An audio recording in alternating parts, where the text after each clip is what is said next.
के तीसरे चरण के पहले सबके मन में सबसे बड़ा सवाल है कि हवा किस ओर बह रही है। क्या इस मोड़ पर आकर जाति की राजनीति पर पूरा जोर देने वाली बीजेपी मजबूत नजर आ रही है? क्या तांत्रिक वीडियो के पॉलिटिक्स में फंसे नीतीश कुमार को इसका कोई फर्क पड़ेगा? क्या आरक्षण का मुद्दा अभी भी गरमाया हुआ है? बिहार के इस चुनाव पर देश ही नहीं दुनिया की भी नजर है और हम समझेंगे कि इस वक्त किसका पलड़ा भारी है। हमारे साथ चर्चा में आज शामिल हो रहे हैं IBN7 के राजनीतिक संपादक अमिताभ सिन्हा, फर्स्ट पोस्ट के executive editor Ajay Singh, CSDS के फेलो हिलाल अहमद, वरिष्ठ पत्रकार शरद प्रधान और वरिष्ठ पत्रकार राजेंद्र तिवारी भी हमारे साथ जुड़ेंगे। स्वागत है आप सबका। अब बिहार के चुनाव किसी मिस्ट्री थ्रिलर से कम नहीं हो गया है और आपसे मैं शुरू करना चाहूंगी अमिताभ, क्योंकि आप देख रहे हैं कि ग्राउंड पर किस तरह की फील है। हम सब यहाँ पर गेस्टिमेट्स करते हैं कि किस ओर क्या किस तरह का मूड चल रहा है, लेकिन आपने क्या देखा है? बिहार अगर देखा जाए तो बिहार की दो तस्वीर सामने आती है, एक शहरी और एक ग्रामीण। ग्रामीण इलाका बहुत ज्यादा है तमन्ना, तो जाहिर तौर पर ग्रामीण इलाकों में जहां जाति के आधार पर अब तक वोट होते आए हैं, उस जातिगत समीकरण में कहीं ना कहीं लालू प्रसाद यादव और नीतीश कुमार अभी भी बीजेपी को टक्कर देते नजर आ रहे हैं। जहां तक शहरों की बात है, बीजेपी को लग रहा है कि वो शहरी वोटर है, फॉरवर्ड कास्ट का वोटर है, वो उनके पक्ष में मतदान करेगा और उसके लिए उन्होंने जो अपने अलायंस पार्टनर चुने हैं, महादलित मांझी को अपने साथ रखा है, उसके साथ उन्होंने रामविलास पासवान को रखा है जो कि दलित समाज से आते हैं, कुशवाहा एक दूसरे ओबीसी कास्ट है। तो ये अगर पूरी तरह से देखा जाए तो फॉरवर्ड कास्ट के साथ साथ बीजेपी ने भी, बीजेपी माने ना माने, लेकिन ये 3-4 जातियों को मिलाकर एक ऐसे समीकरण को मिलाने की कोशिश की है जो कि लालू नीतीश के उस कॉम्बिनेशन को पीछे छोड़ने में सक्षम लग रहा है बीजेपी को, यही सक्षम होगा। ओके, चलिए यहाँ पर अब अजय सिंह की राय ले लेते हैं। अजय सिंह, ये एक ऐसा मोड़ है चुनाव में, तीसरा फेज शुरू होने जा रहा है। यहाँ पर बीजेपी के स्टेक्स ज्यादा हाई नजर आते हैं क्योंकि उनके ज्यादा कैंडिडेट है। क्या इस मोड़ पर आके वो स्ट्रेटेजी बदल रहे हैं अपनी? क्योंकि हमने देखा है पिछले एक हाथ दिन में कि किस तरह जाति के राजनीति पर ज्यादा जोर है, अति पिछड़ों को रिझाने की कोशिशें हो रही हैं। जी हाँ, साफ तौर पे अगर आप देखें तो 3 फेज बचे हैं और ये 3 फेज बहुत ही इम्पोर्टेंट है। जाति पे जोर है। जाति, आप बार बार सुन रहे होंगे कि PM साहब बोल रहे हैं कि वो EBC से आते हैं, यानी एक्सट्रीमली जो बैकवर्ड क्लास है वहां से वो आते हैं, जो कि कभी उन्होंने पहले नहीं कहा। और बिहार में वाकई में ये सच भी है कि उनकी जो जाति है वो EBC में आती है। तो ये तो एक सवाल हुआ, लेकिन आज एक और चीज हुई है जो कि बहुत इंपॉर्टेंट है। अगर आप देखिए तो उसमें धर्म भी डाल दिया है, यानी रिजर्वेशन को धर्म के एंगल से जिस तरह से PM ने आज अपने पहले मीटिंग में ये इशू उठाया ना, वो हमें लग रहा है कि आने वाले 3 फेज में इलेक्शन को एक नया वो देगा, ट्विस्ट देगा। ओके, यहाँ पर आप इस पर अगर इलैबोरेट करें हिलाल, बीजेपी की तरफ से लग रहे हैं कि ऑल स्टॉप्स पुल्ड आउट, यानी कोई कसर नहीं छोड़ रहे हैं। चाहे फिर वो अरुण जेटली जी हों जो कहते हैं कि अगर हमारी सरकार बनती है तो मुख्यमंत्री पिछड़े जाति का हो सकता है, या फिर प्रधानमंत्री खुद अपने आप को अति पिछड़े वर्ग का बताते हैं। क्यों इस मोड़ पर जाकर इस तरह की स्ट्रैटेजी बदल रही है? देखिए, पहले ही इस चुनाव की सबसे बड़ी विशेषता जो मुझे लग रही है वो ये है कि आरएसएस ने जिस तरह से बीजेपी का प्रचार किया है, आरएसएस हमेशा अपने आप को एक सांस्कृतिक संस्था के तौर पर रखता था, लेकिन आरएसएस जितनी तेजी से पिछले 1.5 साल में हर चुनाव में सामने आया है वो बहुत महत्वपूर्ण था। लेकिन हुआ इस बार बड़ा दिलचस्प, और वो ये कि मोहन भागवत ने ये जो अपना बयान दिया कि भाई रिजर्वेशन की पुनर्व्याख्या होनी चाहिए, उससे कहीं ना कहीं पर बीजेपी को सोचने के लिए मौका मिला कि जो विकास का वो एजेंडा लेकर चल रहे थे, अगर उसमें रिजर्वेशन की पुनर्व्याख्या वाली बात डाल दी जाएगी तो समस्याएं बढ़ जाएंगी। तो इसका सबसे अच्छा समाधान यही है कि आप थोड़ा सा बैकफुट पर आए और अपने हिंदुत्व को नए सिरे से परिभाषित करें। जो अजय भाई अभी कह रहे थे, मैं उससे बिल्कुल सहमत हूं कि उसको करने का सबसे सही तरीका यह है कि आप जो पसमंदा आंदोलन जो अपने आप को कतई मजहबी नहीं मानता है, उस आंदोलन को टारगेट करें और पिछड़ों के बीच में दूरी पैदा करके अपने लिए एक स्पेस बनाएं। हमें याद रखना होगा कि ये नीतीश कुमार के द्वारा किया गया नया समीकरण था जो पिछले 10 सालों में बहुत पनपा है, खास तौर से मुस्लिम पिछड़ों के अंदर, कि मुस्लिम पिछड़ों को नीतीश कुमार ने जिस तरह से अपने साथ एकजुट किया है उससे न केवल बिहार में बल्कि देश के अन्य राज्यों में भी पसमानदा आंदोलन सशक्त हुआ है। प्रधानमंत्री मोदी ने आज जिस तरह से धर्म का इस्तेमाल करके, मुझे बहुत ये कहने में गुरेज नहीं है कि ये मिसलीडिंग कमेंट था, क्योंकि ना तो पसमानदा आंदोलन ने कभी अपने आप को मजहबी तौर पर देखा है और ना ही ये जो डिमांड है वो मजहबी डिमांड है। ये डिमांड पिछड़ेपन की डिमांड है जिसके लिए कर्पूरी फार्मूला के तहत ही ये बात नीतीश कुमार करते चले आ रहे हैं और मुझे ऐसा लगता है कि बिहार की जनता इस बात को बहुत अच्छी तरह से जानती है। तो बीजेपी के जो गेम प्लान है वो मुझे ऐसा लग रहा है कि ज्यादा जितना रेडिकल हिंदुत्व रहेगा, और देखिए ये तीन फेज जो बचे हैं उसमें हमें ये याद रखना चाहिए कि जब 2 फेज हो जाते हैं आपके, तो आपको 2 काम करने पड़ते हैं किसी भी पॉलिटिकल पार्टी को। एक काम करना पड़ता है कि जो आपका कोर वोटर है वो कहीं ना जाए, और दूसरा जो फ्लोटिंग है वो अट्रैक्ट होके आ जाए। तो कोर कंस्टिट्यूएंसी कहीं ना जाए, इसके लिए जरूरी है कि आप ज्यादा रेडिकल खेलें, ज्यादा रेडिकल हिंदुत्व लेकर आएं, और फ्लोटिंग क्योंकि जाति बहुत महत्वपूर्ण है बिहार में, इसलिए आप उसको छोड़ नहीं सकते हैं। तो ये रही बीजेपी की स्ट्रैटेजी, लेकिन यहाँ पर शरद प्रधान जी अगर दूसरी तरफ हम देखें कि महागठबंधन किस तरह से बढ़ रहा है, तो उनकी सबसे बड़ी खबर इस वक्त आ रही है एक तांत्रिक वीडियो की। क्या इसका कुछ असर पड़ने जा रहा है आपके मुताबिक? नहीं, मुझे नहीं लगता। ये वीडियो से जो है ये जरूर है कि लोग 2 मिनट के लिए लोग बात करेंगे कि अरे नीतीश कुमार भी इसमें पड़ गए। इसके बियॉन्ड मुझे नहीं लगता कि वोटिंग पैटर्न पे कोई फर्क पड़ने वाला है, क्योंकि एक जो लार्जर पिक्चर यही है कि देखते समय के साथ आप देखिए तो शुरू में नहीं लगता था कि ग्रैंड अलायंस बीजेपी को चुनौती दे पाएगा, क्योंकि उसमें बिखराव था, दोनों डाइवर्स किस्म के लोग थे, लालू प्रसाद यादव और नीतीश, तो ऐसा नहीं लगता था। फिर बीजेपी का डेस्परेशन वहां से शुरू हुआ जब उन्होंने मुलायम सिंह को इस गठबंधन से अलग करवाया अपने फायदे के लिए, कि किसी तरीके से जो सेक्युलर वोट या यानी कि मुस्लिम वोट को डिवाइड करने के लिए बेसिकली किया गया उन्होंने किया।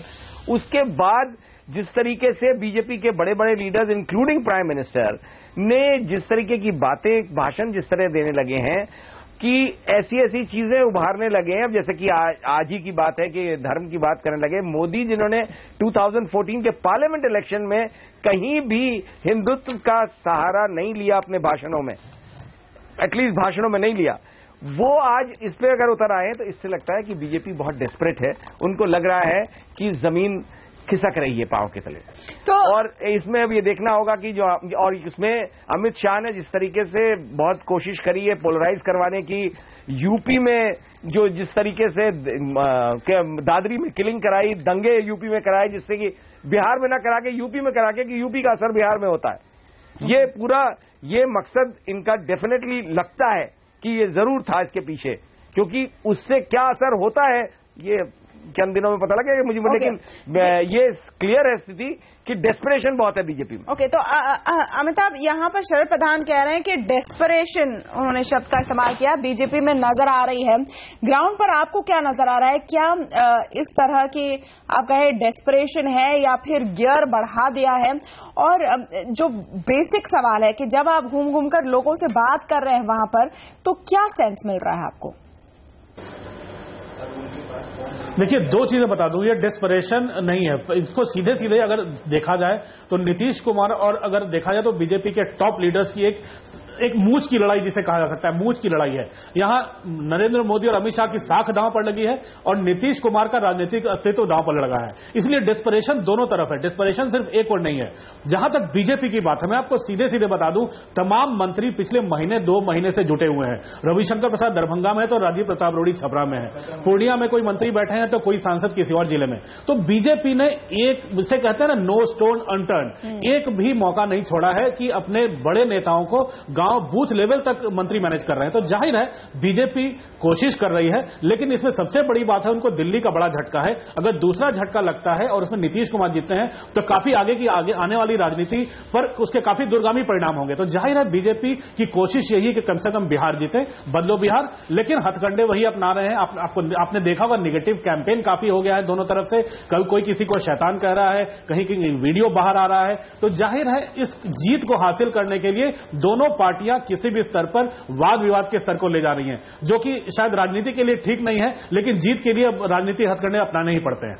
बिल्कुल, लेकिन यहाँ पर जिस राजनीति की बात हो रही है अजय सिंह, अंत में जाकर इसका कितना प्रभाव वोटरों पर पड़ रहा है आपके मुताबिक? क्योंकि जाहिर सी बात है कि पहले कहा जा रहा था कि एक मोहन भागवत की एक टिप्पणी रिजर्वेशन से इतना फर्क नहीं पड़ेगा, लेकिन कुछ प्रभाव शायद बीजेपी को भी लग रहा है कि पड़ा है, इसलिए इतनी वो कोशिशें कर रही हैं।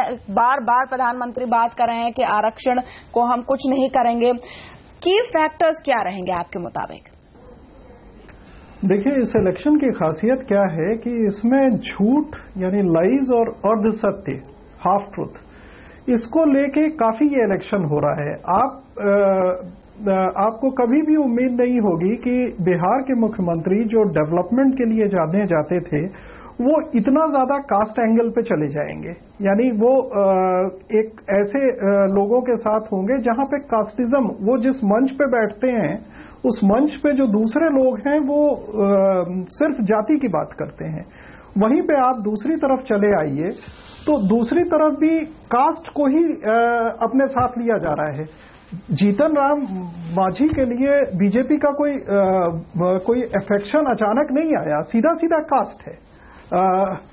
पासवान के लिए अफेक्शन कोई ऐसा नहीं था कि था, वो कास्ट है। तो लिहाजा कुल मिला के हम जो कह रहे थे वो ये कि लाइज एंड हाफ ट्रूथ्स, इसका इतना ज्यादा इस्तेमाल हो रहा है कि इस समय इलेक्शन में समझ में ही नहीं आ रहा है कि आप इलेक्शन किस चीज पे लड़ रहे हैं। आरएसएस चीफ का एक स्टेटमेंट था जो कि स्टेटमेंट ऐसा नहीं था कि जिसने ये कहा हो कि रिजर्वेशन हटा दिया जाएगा, लेकिन उसको वैसे इंटरप्रेट किया गया। बिहार के मुख्यमंत्री के बारे में एक वीडियो आया। बिहार के मुख्यमंत्री के बारे में आप कुछ भी कहिए, लेकिन वो इस तरह के हैं कि तांत्रिक के पास जाएंगे ऐसा कोई भी विश्वास नहीं करेगा। पर इतने ज्यादा वही जो लाइज और हाफ ट्रूथ्स हैं कि इसमें दिक्कत हो जा रही है कि आप कहाँ ये इलेक्शन लेके जाएंगे। को मतलब एकदम हर सीमा पार हो गई है इस चुनाव में, कुछ भी नहीं छोड़ा गया है। लेकिन अंत में इसका कितना असर पड़ेगा, और जो 30 लाख नए वोटर हैं इस बार हिलाल, क्या उनके हाथ में है पूरी चाबी इस चुनाव की, और वो ही तय करेंगे कि कौन जीत रहा है? और जो अति पिछड़े वर्ग की बात होती है बार बार, वो भी तय करेंगे कि कौन जीत रहा है? देखिए, जो नया वोटर है, जो युवा वोटर है, उसको कभी भी हम जाति या वर्ग से अलग करके नहीं देख सकते हैं। हमको उसको उस जाति और वर्ग में रखकर ही देखना होगा। लेकिन ये भी सत्य है कि जो नया वोटर होता है, जो नई ऊर्जा होती है किसी भी जातिगत समाज में, वो नई ऊर्जा नई तरह से सवालों को आर्टिकुलेट करती है।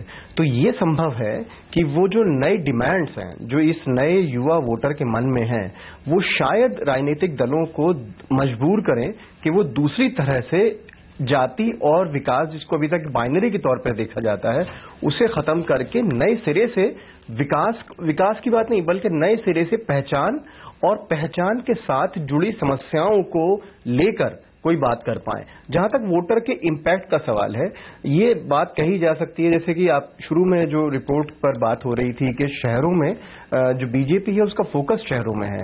ये सही बात है, क्योंकि अगर आप देखें रामविलास पासवान और मांझी दोनों को जिस तरह से जो एनडीए का कॉन्फ़िगरेशन है उसके अंदर रिझाना जो है, चिराग इस वक्त में पासवान केंद्र में नहीं है बल्कि चिराग केंद्र में है। तो ये जो चिराग का केंद्र में होना इस बात की निशानी है कि शहरों में नया वोटर जो है उसको हमें कैप्चर करना है। लेकिन मुझे जो इस वक्त में लग रहा है, जिस तरह से मोदी फिसल गए हैं, ये दुर्भाग्य की बात है कि भारत का प्रधानमंत्री अभी तक कैंपेन मोड में ही है। प्रधानमंत्री की गरिमा होती है, आपको सही तरीके से प्रचार करते समय नहीं भूलना चाहिए कि आप पूरे राष्ट्र का प्रतिनिधित्व कर रहे हैं। जिस तरह से वो फिसले हैं और जिस तरह से उन्होंने कास्ट की छोटी राजनीति करनी शुरू की है, मुझे लगता है कि बीजेपी को उसका फायदा नहीं होगा। ओके, तो फिर बीजेपी के लिए सबसे बड़े फैक्टर्स क्या रहेंगे शरद प्रधान जी? क्योंकि यहाँ पर अमित शाह कहते हैं कि ये केंद्र सरकार पर कोई डिसीजन रिफ्लेक्ट नहीं करेगा जो भी होता है बिहार में। दूसरी ओर पर ममता बनर्जी कहती है कि नीतीश को वोट दो, ये देश हित में होगा।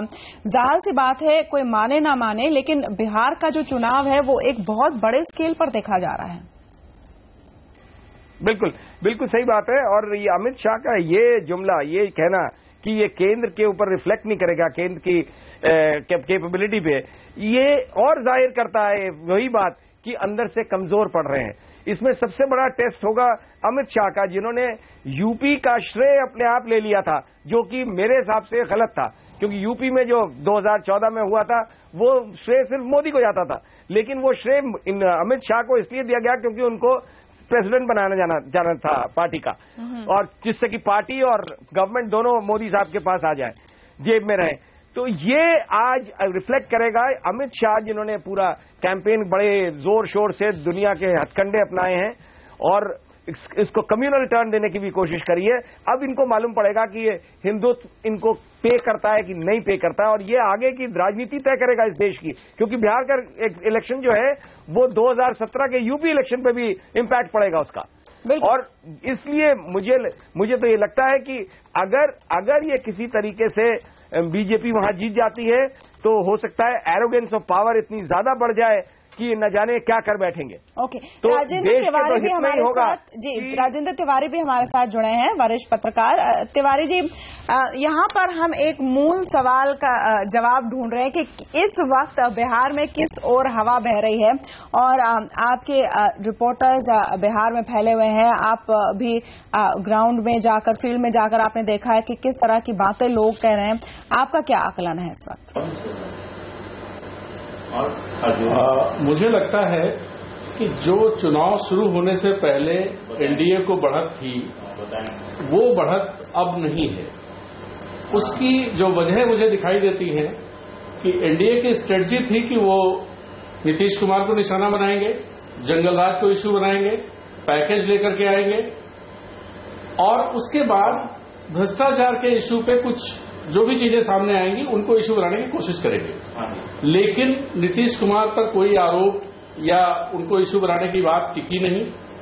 जंगल राज, मैं अभी घूम करके आया हूं, खासतौर पर उन इलाकों में जहां तीसरे और चौथे चरण की पोलिंग होनी है जी, तो वहां मुझे गांव में जंगल राज का इश्यू कहीं दिखाई नहीं दिया। तो वो इश्यू परवान नहीं चढ़ा। पैकेज पर जिस तरह की बातें यहां दोनों तरफ से हुई, उसके बाद कल की रैली, मैंने प्रधानमंत्री की रैली में मैं गया था नौबतपुर में, और प्रधानमंत्री ने पूरे भाषण के दौरान पैकेज का जिक्र तक नहीं किया। तीसरी बात कि जो वीडियो आए, स्टिंग ऑपरेशंस आए, उसमें जेडीयू ने बहुत ही स्मार्टली तुरंत एक्ट करके कि हम जीरो टॉलरेंस पर चलते हैं, और उस मिनिस्टर को निकाल दिया, अपना कैंडिडेट बदल दिया। उसकी वजह से कल जो एक छोटा सा वीडियो आया या तांत्रिक वाला वीडियो आया, उसका कोई खास इम्पैक्ट पड़ा नहीं। तो कुल मिलाकर के मुझे ये लगता है कि अब इस चरण के लिए बीजेपी ने अपनी स्ट्रेटजी बदली है। इन भाषणों में देखिए आप, प्रधानमंत्री का भाषण, शाह का भाषण, अब ये लोग पिछड़े की बात कर रहे हैं, अति पिछड़े की बात कर रहे हैं। आरक्षण पर जिस तरह प्रधानमंत्री ने कल बोला, उससे लगता है कि चीजें कहीं न कहीं एनडीए की जो मजबूत पकड़ थी वो काफी ढीली हुई है। कल उन्होंने कहा कि मेरी सोच आरक्षण पर वही है जो नीतीश और लालू की सोच है। इस तरह का बयान खुद बताता है कि एनडीए किस तरफ पे खड़ा है। नहीं, और जो अति पिछड़े वर्ग की बात आपने कही तिवारी जी, और प्रधानमंत्री ने अब खुद को अति पिछड़ा बताया है और इस बात को हाईलाइट किया है काफी जोर शोर से। इस स्टेज पर जाकर क्या ये जो रणनीति में बदलाव है या ये जो पुश है, इसका कोई इम्पैक्ट दिखेगा आपके मुताबिक?